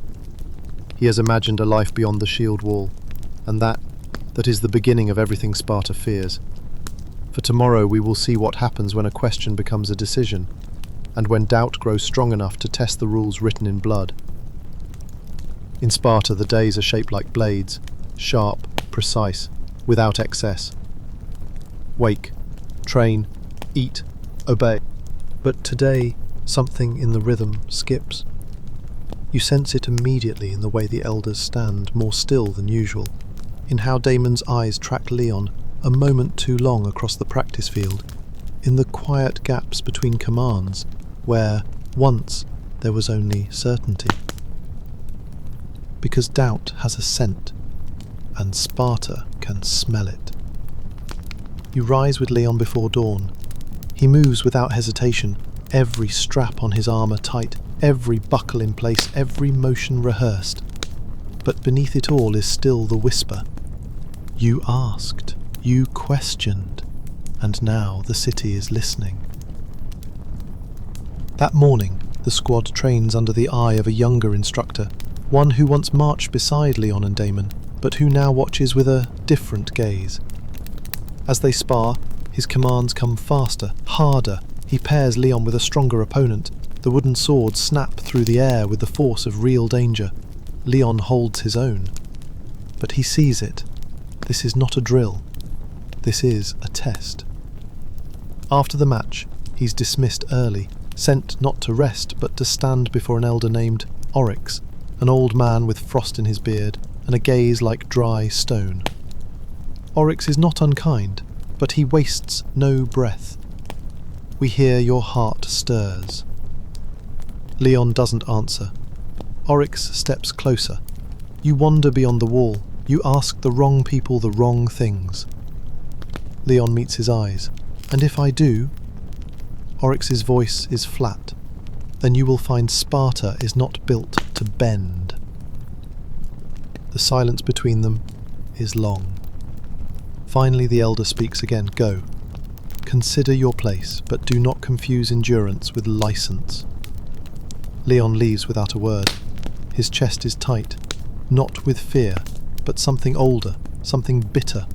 You follow him into the olive grove again, the same trees, the same path, but now even nature feels watched. Even the rustle of leaves sounds like suspicion. At the edge of the grove, Damon waits. He leans against a dry stone wall, arms folded. You went to the beekeeper, he says, without greeting. Leon doesn't deny it. Damon straightens. You know what he is, what they call him. Leon nods. He fought, same as us. No, Damon says coldly. He stopped. That's the difference. Leon studies his friend, the boy who bled beside him, who trained with him, who shared water on the march. I'm not trying to leave Sparta, Leon says. I'm trying to understand it. Damon's voice is low. Sparta isn't for understanding, it's for holding, for carrying, for protecting. A pause. Then, if you keep asking, they'll break you, or worse, make me do it. The words sting deeper than any spear. You both stand in silence, the grove breathing softly around you. The air is cooler here, still, but nothing is peaceful. That night, Leon does not sleep in the barracks. He returns to the fig orchard, overgrown, forgotten. He lies in the grass, looking up through twisted branches to the stars above. There is no roof here, no orders, only wind in soil and sky. He presses his fingers into the earth. It warm, alive. And for the first time he whispers the question aloud. What if Sparta is wrong? You are the only one who hears it, and the night does not answer. But the act of speaking it, quiet, lonely, honest, is its own kind of war. You settle beside him beneath the trees, the hush of leaves cradling you. The stars blink in patient silence. For tomorrow the weight of these thoughts will begin to bend more than just Leon's mind. They will reach others, and not all will remain silent. Dawn comes as it always does in Sparta, without beauty, without flourish, just the colourless spread of light over stone rooftops, and the soft thud of feet on worn paths as duty resumes its quiet reign. You sense it in the way the instructors pause before giving orders, in the narrowed eyes of the men seated at the secession table, in the silence that thickens like mist between friends who once moved like one. Leon walks the barracks corridor with a straight back and steady stride, but you see the tightness in his jaw, the way his hand hovers near his belt, not for his knife, but for balance. He is no longer invisible, he has become a question, and in Sparta, questions are dangerous. During training, the change is subtle. He is asked to repeat drills twice, spars with 3 men instead of 1. The instructors offer no praise, even when his movements are perfect. The boys who once laughed beside him, those who sang quietly on the march, are now quiet, distant. Only Damon remains close, but even he now watches more than he speaks. After drills, they walk side by side to the river, not to wash, just to breathe. The Eurotas is slow and silver in the late morning sun. Dragonflies hum above the reeds. Damon breaks the silence. They're going to test you. Leon doesn't answer. They'll put you in a position where obedience and conscience split. Still, Leon says nothing. Damon finally turns to him, voice low and strained. And if you choose wrong, you won't just fall, you'll be erased. Leon speaks at last. Then let them try. Damon shakes his head. No, you don't understand. This isn't about glory or rebellion. You're not just putting yourself in danger, you're dragging others with you. Leon looks at him, and if silence makes us all complicit. Damon doesn't reply. He walks away without another word, his cloak snapping in the wind. Later that day, the command comes. A minor patrol, a helot village suspected of hoarding grain. Leon is assigned to lead a small group, 5 others, including Damon. The mission is routine, controlled, safe. But Leon sees it for what it is. They're watching how he'll act, how far he's willing to go. When they arrive, the village is quiet. Mud brick homes, a thin orchard. A girl no older than 10 runs behind a fence as the Spartans enter. Leon's orders are clear. Inspect for hidden stores. Confiscate anything beyond the allotment. Punish deception. They begin the search.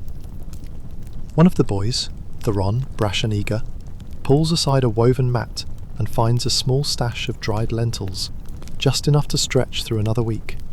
He looks to Leon, waiting. Leon hesitates, not long, barely a breath, but it is noticed. Then he speaks calm, even. Leave it, they'll starve without it. Theron blinks. But it's illegal. The law says I gave the order, Leon says. Theron looks at Damon. Damon says nothing. The patrol ends without conflict. No punishments, no seizures, just quiet glances as they return to the city with empty sacks and full thoughts. That evening, the Sicilian meal is colder than usual. Leon sits, but no one speaks to him. The broth tastes bitter, the bread stale, or perhaps it's only the weight pressing on his chest that changes the flavour. Later, as he walks alone through the colonnade, a hand reaches from the shadows and grabs his arm. It's Theron. His voice is quiet, shaken. You think you're doing something noble, but they'll destroy you and anyone who stands near you. Leon pulls free. They already are. He walks away into the dark. You follow, your steps as soft as the wind. The moon is high now, casting tail light over the rooftops. Dogs bark in the distance. A torch flickers out in the square. Leon returns to the fig orchard again. He kneels this time, not to pray, but to think, to breathe, to stay outside the walls, if only for the night. You sit beside him, and for a long time there is no sound but the wind and the distant river. He is no longer just a boy with questions. He is a fracture in the stone, and fractures grow. Tomorrow we will see the city react, not with fury, but with something colder. Sparta does not destroy its doubts loudly. It removes them quietly. The dawn breaks pale and hesitant over Sparta, as if even the sun fears the day's wait. The city hums with its usual routines, the measured clatter of sandals on stone, the soft murmurs of mothers preparing morning meals, the distant clang of weapons on training grounds. But beneath this familiar rhythm lies an unspoken tension. You walk with Leon through the narrow streets, feeling the subtle shifts around him. Conversations hush when he approaches, eyes flicker away before they meet his gaze. The warmth that once greeted him in the Sicilian has cooled to distant nods, or, more often, silence. Leon moves with the same discipline and precision, but the invisible walls have tightened. Where once there was camaraderie, now there is separation. The city's heart beats, but not for him. The elders have spoken in silence. No formal decree, no public condemnation, just a cold, collective decision. Leon is no longer welcome among the inner circle. His name is unspoken in the mess halls. His seat remains empty in the company's formation. You find him sitting alone beneath the olive tree, the gnarled branches casting tangled shadows across his face. The early morning breeze stirs leaves gently, but his stillness feels like stone. Damon approaches cautiously, his steps hesitant. He sits beside Leon without speaking. For a moment, the two share the weight of unspoken loss.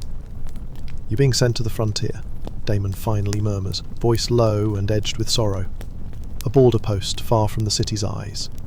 Leon nods slowly, the news settling like dust in his chest. Exile without trial, a sentence carried out not by chains, but by neglect. But it's not a punishment, Damon adds quickly, as if to soften the blow. It's a chance, to prove you're still loyal. Leon's eyes drift to the horizon, where distant hills rise like silent sentinels. The frontier, a place of isolation and endless watchfulness, far from the warmth of Sparta's hearths. That evening, the Sicilian gathers for their final meal, with Leon present but apart. He sits at the edge, the bitter broth in his bowl a cruel echo of the rejection he feels. No toasts, no shared laughter, only the clink of pottery and the crackling of fire. Afterward, as torches dim and voices fade, Leon packs what little he owns. His weapons, his cloak, a few worn clothes. You walk beside him through the sleeping city, past shuttered homes and quiet fountains, toward the gate that leads beyond. The guards stand solemn, offering no words, only nods. Leon steps through the gate into the darkness beyond, the vast, untamed lands where the laws of Sparta loosen and the silence of exile takes hold. You remain with him, feeling the chill of the night seep into your bones. The stars above are indifferent, cold pinpricks in the sky. Sleep now, traveller, wrapped in the hush of a city that turns away quietly, but never forgets. Tomorrow, the story follows Leon into the frontier, into the wilderness where survival depends not on honour alone, but on the strength of the soul beneath. The dawn at the frontier is a sharp silver breath against the skin, colder and cleaner than the muted air of Sparta. The hills here roll wild and untamed, their slopes crowned with twisted oaks and scattered boulders that seem to watch with ancient patience. This is no place for warmth or softness, only the fierce pulse of survival. You stand beside Leon as he steps down from the city's gate into this new, harsher world. His cloak, once vibrant with Spartan red, now dulled by dust and travel, drapes loosely over his shoulders. The weight of his pack feels heavier here, not from its contents, but from the vast unknown stretching ahead. The village where Leon will serve is a collection of simple stone huts clustered near a narrow river, its waters rushing swift and cold. The air smells of pine resin and earth, the scent of wildness unbroken by walls or order. Life here moves to a different rhythm. The sun commands respect, rising and falling without regard for the city's ceremonies or rigid schedules. Leon quickly learns that survival requires more than discipline. It demands adaptability, patience, and a quiet listening to the land. His companions are a ragged band, soldiers once proud, now weathered by exile or wounds. Their eyes hold stories Sparta chose to forget. Their voices are low, cautious. They greet Leon with measured suspicion, testing the boy who carries the city's shadow but none of its comfort. Days pass in a blur of harsh labour, gathering wood, repairing fences, scouting the wild borders for signs of helot movement or rival tribes.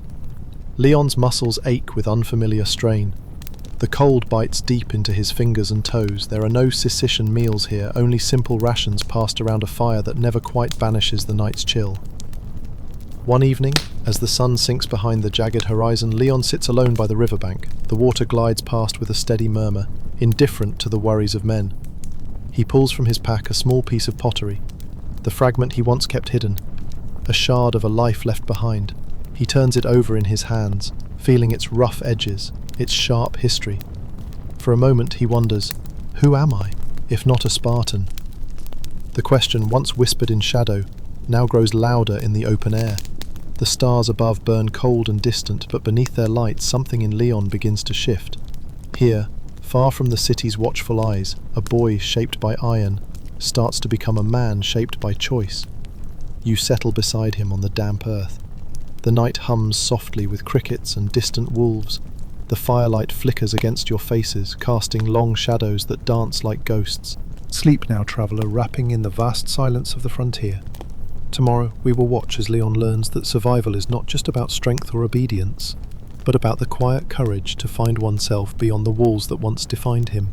The frontier breathes in deep, slow waves beneath a sky stretched wide and merciless. The stars spill like silver dust across the night, and the wind moves through the pines with a whispered song, old as the land, ancient as the bones buried beneath the soil. Leon lies awake beneath a threadbare cloak, his body tired but his mind restless. The fire's warmth fades into the night, and the silence around him deepens, filled only with the soft rustle of leaves and the distant howl of a lone wolf. This place is nothing like Sparta's ordered courts and stone columns. Here the world is vast, untamed and indifferent. Days blend together, a sequence of cold mornings, rough hands and the endless watching of horizons. At first, Leon's heart aches with loneliness, the absence of brothers, the loss of ritual, the quiet that seems to echo back every unspoken doubt. But slowly, beneath the weight of solitude, something else begins to grow. Not the fierce pride taught by elders, not the hard-edged honour carved by steel, but a quiet kind of strength, the strength to listen to the earth beneath his feet, the strength to bear questions without answers, the strength to face himself without armour. Sometimes, when the fire dies low, the exiled soldiers gather to share stories. Fragments of lives long past, memories of battles and homes now lost. Leon listens, not as a boy eager to prove himself, but as a man learning what it means to be whole beyond the city's walls. One evening, an older soldier, bent with years, scarred with loss, turns to him. You've got the eyes of one who's seen too much, and the soul of one who's looking for more. Leon nods slowly. I don't know who I am anymore, he admits, voice barely above a whisper. The old man smiles, a faint curve that holds no judgment. Good, because that means you're still alive. You sit beside Leon beneath a sky smeared with stars, the fire's embers glowing like the last heartbeat of the day. There is no rush here, no demands, only the slow turning of time, the steady breath of night, and the gentle unfolding of a soul. Sleep softly now, traveller, for tomorrow we watch as Leon begins to weave a new path, one where honour might be redefined, and where silence may give way to the quiet voice of truth. The dawn rises slowly over the frontier, a muted light that softens the harsh edges of stone and tree. The air is crisp, carrying the scent of pine needles and damp earth. The world feels raw here, untamed, uncertain, but also full of possibility. Leon awakens with the quiet determination of one who has seen the dark and chooses to step toward the light. The days grow longer, the tasks familiar but no less demanding. He learns to read the land, the way the wind shifts in the branches, the patterns of animal tracks, the subtle changes in the river's flow. Survival here is a lesson not just in strength but in patience and humility. His companions, once wary, begin to regard him with something softer. Respect, perhaps, or understanding.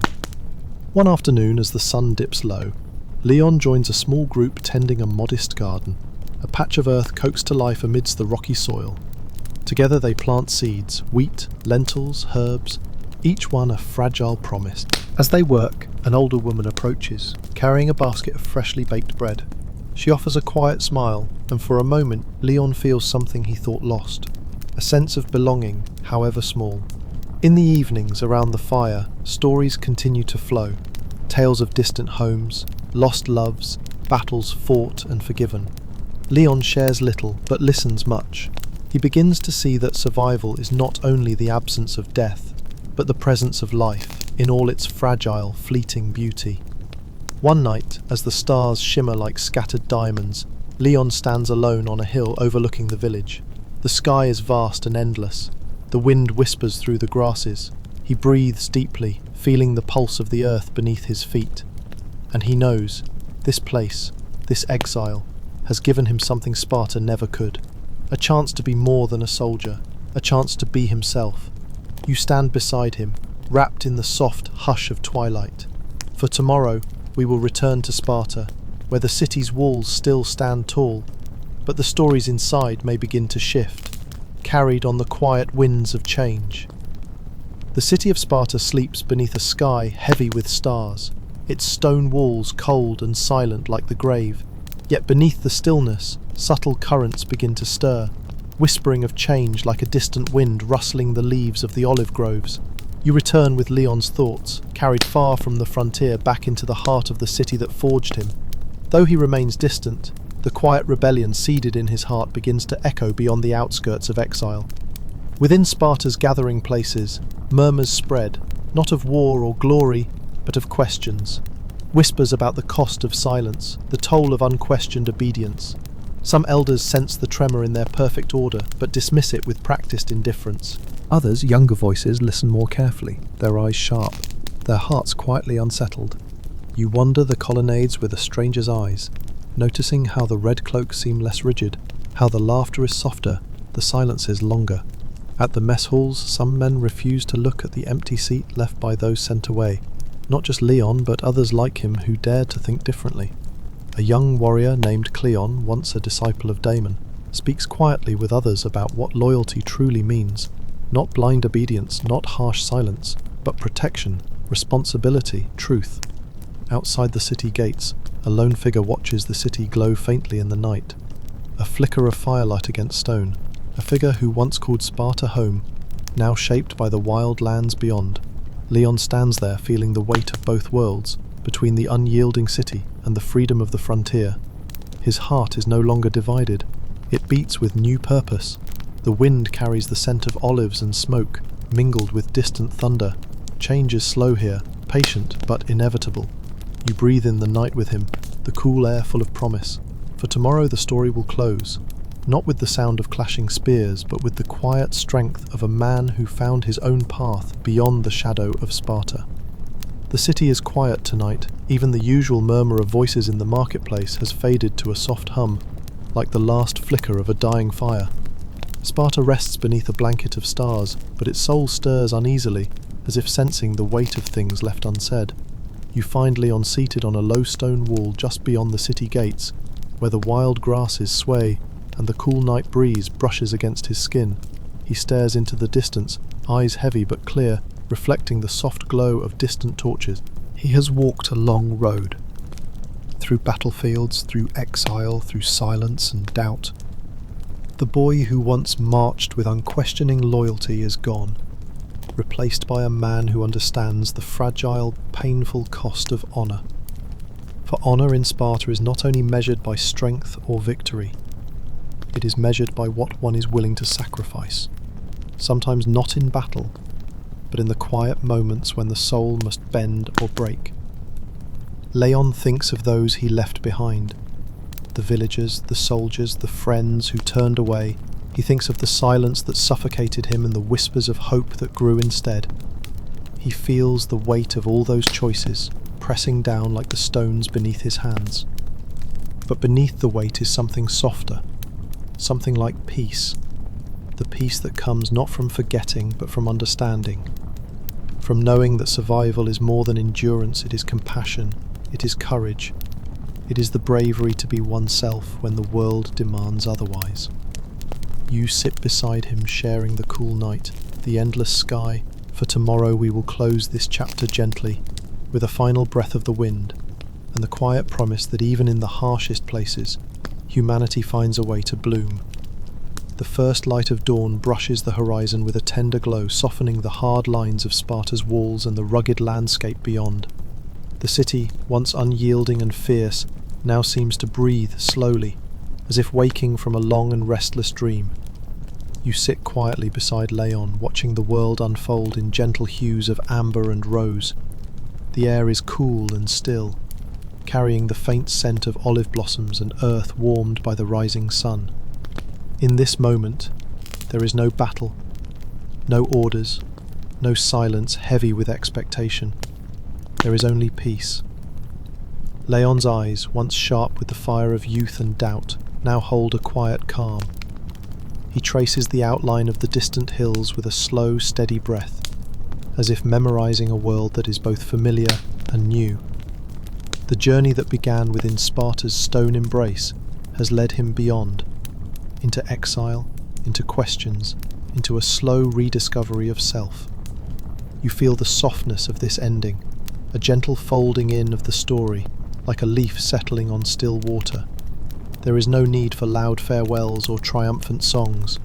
This is a goodbye whispered in the hush of dawn, a quiet promise carried on the wind. As you close your eyes, wrapped in the warmth of the morning light and the hush of ancient lands, you carry with you the memory of a boy who became a man, not by sword alone, but by the courage to listen, to question, and to hope. Sleep now, traveller. May your dreams be calm, your heart steady, and your spirit free. Good night.